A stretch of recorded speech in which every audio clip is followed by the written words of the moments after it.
Halo teman-teman semuanya. Beberapa dari kita harus merasa beruntung karena tinggal di kota Medan.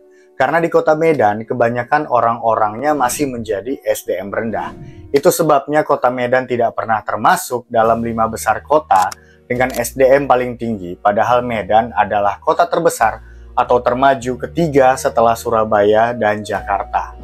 Beruntungnya kita yang terhitung secara individu menjadi SDM tinggi yang tinggal di kota Medan adalah dilihat dari betapa mudahnya mencari pekerjaan, mencari makan, atau bahkan sampai menambah kekayaan. Karena saingannya SDM rendah, jadi nggak akan membuat bingung pihak perusahaan ketika menerima calon karyawan yang melamar. Dengan hadirnya di tengah-tengah SDM rendah, kita mampu menikmati persaingan dengan sangat santai. Contoh paling dekat dengan aku aja nih, kita bicara musik. Di Medan, banyak sekali orang tahu musik, jago bikin musik, suara bagus-bagus saat nyanyi, dan hal-hal semacamnya. Tapi mereka pemalas, gampang merasa puas, gak mau menambah ilmu di banyak bidang, niatnya tinggi, tapi untuk mencoba, nyalinya sama dengan nol. Akhirnya, mereka bisa bikin musik, jago nyanyi, tapi gak bisa jualan. Jadi jangan heran kenapa musisi atau seniman di kota Medan banyak yang gak bisa hidup. Banyak yang nggak mampu menghidupi hidupnya dari seni. SDM rendah juga bisa ditandai dengan betapa mudahnya kita menghargai senioritas, tanpa melihat kemampuan ataupun pencapaian yang telah didapat dari para senior itu. Mudah terpengaruh, mudah dipanas-panasi, dikasih sedikit uang langsung kayak nggak punya isi kepala, nggak punya harga diri. Padahal mereka belum melihat apakah senior-senior itu sudah bisa membuktikan apa yang selama ini mereka sombongkan. Atau mereka malah memanfaatkan gelar senior hanya untuk memperbudak setiap junior. Nah, di kalangan SDM rendah, problematika seperti itu sangat sering terjadi. SDM rendah selalu mencari pendapatan dengan cara-cara konyol, seperti mencuri, jadi begal, merampas hak orang lain, merampas hak orang lemah, menjadi bagian dari premanisme yang selalu mengandalkan kekerasan ketika mereka tidak diberikan uang.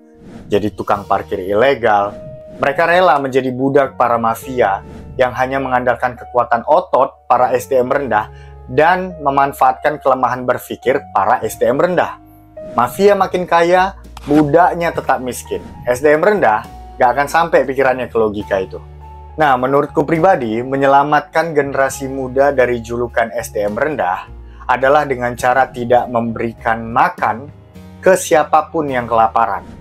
Apapun gelarnya, apapun hubungannya, baik saudara, keluarga, teman, tetangga, siapapun, jangan pernah kita berikan makan.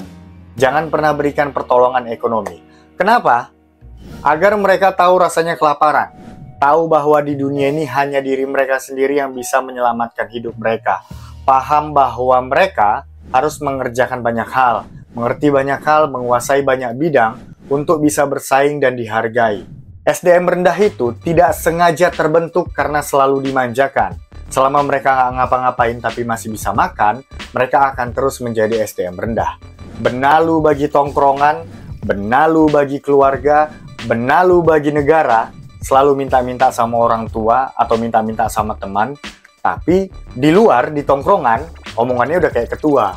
Nggak ada gunanya ikatan pertemanan, ikatan kekeluargaan, kalau kita tidak memberikan mereka pengetahuan bahwa hidup ini keras, bahwa hidup ini harus mereka sendiri yang taklukkan tanpa bantuan dari siapapun. Beberapa dari kita mungkin paham pelajaran seperti apa yang harus kita kasih ke SDM rendah, tapi masih banyak dari kita yang tidak konsisten untuk melakukan dan memberikan pelajaran-pelajaran itu. Kita masih saja mau dimanipulasi, dibodoh-bodohi seolah-olah harus mengedepankan hati nurani daripada berpikir rasional. Padahal itu adalah keadaan yang berbeda. Jadi, betapa beruntungnya orang-orang yang tinggal di kota Medan karena mereka hanya bersaing dengan SDM rendah. So, selamat menikmati kenikmatan yang sangat mudah kita dapatkan. Dan untuk SDM rendah, selamat menikmati kemiskinan karena harus terus mengandalkan orang lain dalam hidupmu.